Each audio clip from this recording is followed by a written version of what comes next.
Thanks for staying with us. I'm Eric Bowling in for Bill O'Reilly. And in the Factor follow-up segment tonight, dealing with Iran. Over the weekend, the regime announced it executed a nuclear scientist who was convicted of spying for the United States.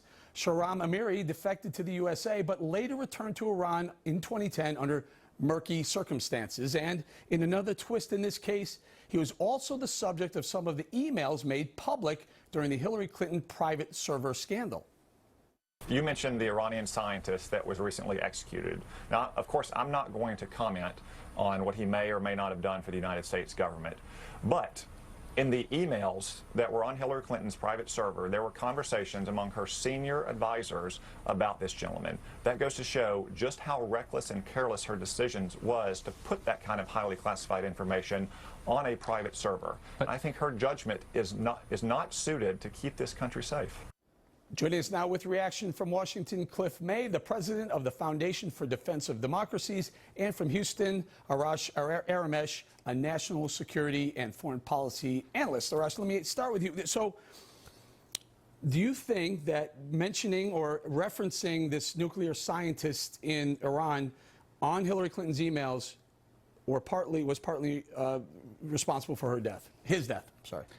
No, completely irrelevant. They arrested this guy in late 2010 when he returned to Iran.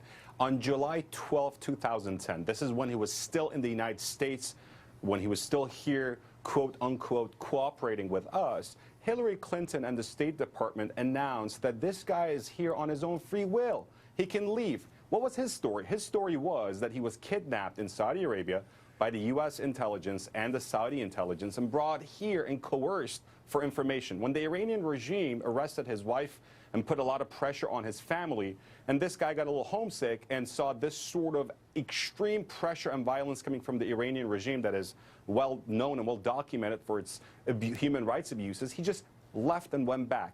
As soon as he returned to Iran, he was arrested and he was in prison until just a week ago, and then he was executed. Right, but Cliff, if he had kept that story alive, and if we hadn't kind of refuted that story in certain emails, then maybe he would still be alive. Well, that's hard to say. Look, I think there are a few things you can conclude. Objectively, was it wrong for Hillary Clinton to have a personal server? I think objectively we have to agree it was. Was it reckless for her to have a personal server? That's more subjective, but I would agree with Tom Cotton. It was a reckless thing to do. Did any emails that she had over this server contribute in any way to the fact that Shahram Amiri was hanged?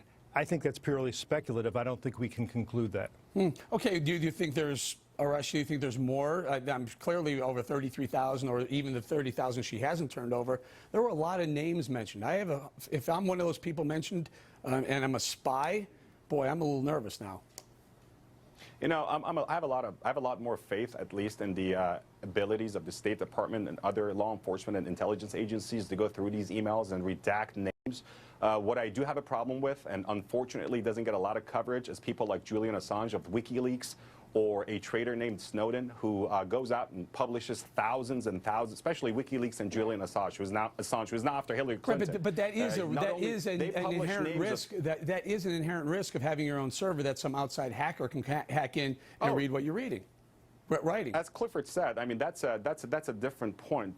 The question at hand here is whether this sort of action and this sort of maneuvering puts Americans at risk. And what really put Americans at risk was after WikiLeaks, when names of thousands of people who come to U.S. embassies around the world to do sort of deep cover or behind the scenes sort of dialogue with American diplomats and American political officers there were published. And this sort of irresponsible behavior by, WikiLeaks and a treasonous act, just what Snowden did. But Cliff, isn't part of the problem is that very short-term memories. But just one last point. I mean, this sort of conspiracy thinking, trying to link everything to Hillary Clinton. I mean, some people would pretty soon have you believe that she was behind the Kennedy assassination. No, but this has always been. This is not a conspiracy link, Arash. I mean, it just has to stop at some point. Cliff, I'll let you take this, but that is one of the major risks of having your own private email server. If it's not as secure as a State Department server, you risk outside hackers getting information, period, right?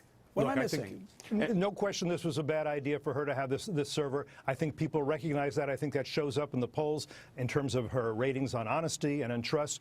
All of that is true. I don't think this particular occurrence is going to change the polls at all or change perceptions at all. But I want to make sure we don't miss the major point here.